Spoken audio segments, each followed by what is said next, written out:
Bonjour à tous et bienvenue sur ma chaîne. Et oui, nous continuons la série. Moi, je ne m'arrête pas, j'en peux plus, les gars. Hâte que ça se termine. Donc, aujourd'hui, pour vous, moi, ça fait 1 minute. Je viens de finir Page, j'enchaîne sur Léo. Allons-y. Aujourd'hui, nous allons donc analyser Léo. Qui est Léo? Léo est un être de lumière qui protège les sorcières. Qu'est-ce qu'un être de lumière? Un être de lumière est quelqu'un qui est mort, qui a fait le bien de son vivant et pour récompense devient un être de lumière, c'est-à-dire un pseudo-ange. Protecteur des sorcières et sorciers en devenir. Et en même temps a le pouvoir de guérison sur ses protégés sorcières du coup. Et protégés en général humains. Nous avons ce cher Léo qui est dès le départ et qui arrive en tant qu'homme à tout faire dans la maison des Halliwell, dans le manoir plutôt des Halliwell, et qui tape tout de suite dans l'œil de Piper.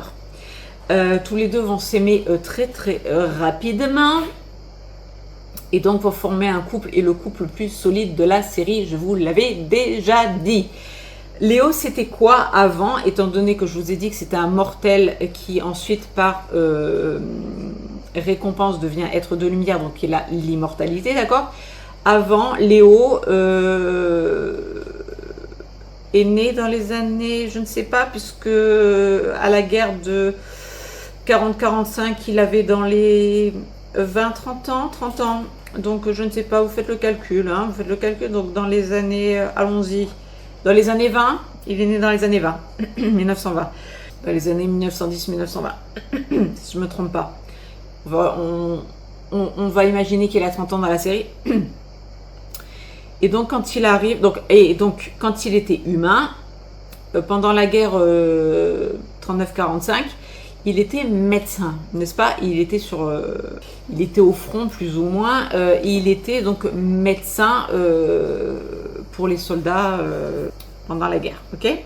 Il est mort sur le champ de bataille et comme il aura fait le bien pendant toute sa vie, que c'était une personne bonne, etc., bonne âme, tout ce que vous voulez, de sacrifice, etc., a eu ce truc-là d'être de lumière, est devenu un être de lumière.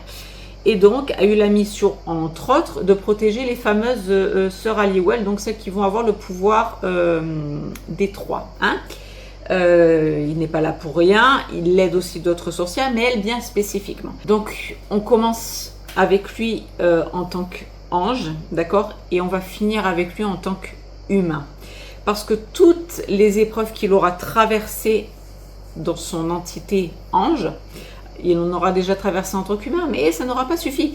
Il va traverser beaucoup d'épreuves à partir du moment où il va être avec Piper. Pourquoi? Parce que les êtres de lumière et les sorcières n'ont pas le droit d'être ensemble déjà. Donc petit conflit à ce moment-là. Ils ont été obligés de se battre dès le début pour être ensemble. Il aura réussi, il a eu gain de cause. Il se marie avec Piper, très bien. Il manque de la perdre tous les épisodes à la limite. Donc déjà difficile. Ensuite il devient quoi? Il devient papa. Donc protecteur, etc. Ensuite, il apprend que son fils a été corrompu, le premier, l'aîné. Donc, Ivry, il part un petit peu en croisade chercher qui est le méchant. Il se trouve que le méchant qui corrompt son fils était quelqu'un envers qui il avait toute confiance, c'est-à-dire son mentor. On développera plus tard. Ensuite, il trouve un deuxième fils qui arrive du futur. Au début, il ne peut pas se l'encadrer parce que on comprendra ensuite la personnalité de Chris, c'est-à-dire le deuxième fils de Piper et Léo. Le premier, c'est Wyatt. Donc au début, il n'a pas du tout confiance et tout parce que manipulation, etc. C'est lui aussi qui l'envoie du côté des Amazones là-bas et du coup séparé de sa famille. Dans un épisode, il perd, donc il apprend à l'aimer, etc. Il comprend, je ne sais plus comment, que c'est son fils. Et à la fin, Chris meurt. Et il meurt dans les bras de son père, je crois, ou il meurt, bref. Et l'épisode se fait au même moment où, en fait, Piper accouche de Chris. Donc, au moment où le Chris de 20 ans qui arrive du futur meurt, il y a le jeune Chris qui est là. Donc, en fait, il retrouve son fils. Donc, c'est mignon 5 minutes. Sauf que dans l'épisode qui va en suivre après, pour Léo, ça lui a fait péter une durite. C'est-à-dire que pour lui, déjà, il a été trahi par son mentor, celui envers qui il avait toute confiance, qui voulait corrompre son aîné, c'est-à-dire Wyatt. Ensuite, il perd dans ses bras Chris. Même s'il a dans ses bras le bébé, il n'arrive pas à faire la dissociation, si vous voulez. Hein, il n'arrive pas à dissocier les deux. Il n'arrive pas à prendre conscience qu'il a Chris dans les mains. Là, en tant que bébé, il n'est pas mort, il est là. Il aura un destin différent maintenant qu'ils ont tous été mis au courant, que Wyatt est sauvé, tatitata. Il n'arrive pas il pète un câble, le papa, hein, on peut le comprendre. Donc il se fourvoie un petit peu, d'accord, il devient un petit peu méchant, un petit peu revanchard, dirons-nous. Ensuite, ensuite il repart, faute budgétaire, mais au niveau scénaristique, c'est pour donner de la force à Piper. Et ensuite, jusqu'à finalement, étant donné que, et en même temps ça aide bien, hein, étant donné que Piper est une sorcière mais mortelle, pour finir avec sa chérie, bien évidemment, il va perdre son immortalité, il l'aura perdu une fois, il va la retrouver, mais là à la fin vraiment, il va vraiment perdre son immortalité et devenir humain. Et qu'est-ce qu'il va devenir? Il va pas se rien foutre, qu'est-ce qu'il va faire? Harry Potter est de retour. Il va, parce que dans la série, vous savez, je ne sais pas si vous verrez, si ça vous donne envie. Il a, dans la série, une école de magie fait son apparition à un moment donné. Oh, comme c'est mignon, au même moment qu'Harry Potter arrive. Et donc, qu'est-ce que Léo devient quand il devient humain, avec toute son acquisition de la magie, tout son savoir depuis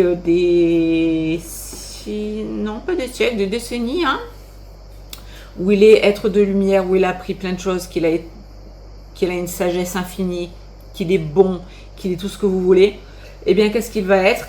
Il va pas rester là à se tourner les pouces, il va devenir professeur à l'école de magie pour enseigner aux futurs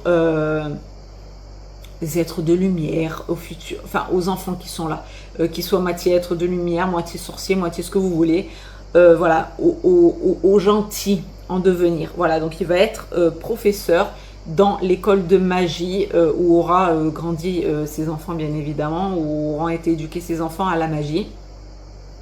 C'est comme ça que va terminer Léo en étant professeur à l'école de magie, donc au statut le plus... alors pas le plus, enfin le plus haut aussi dans un sens, dans le sens où en fait il aura tellement appris, il aura tellement de sagesse qu'il pourra lui aussi continuer de faire la passation, mais cette fois plus en tant qu'être de lumière, mais en tant qu'instructeur plutôt. Vous voyez ce que je veux dire?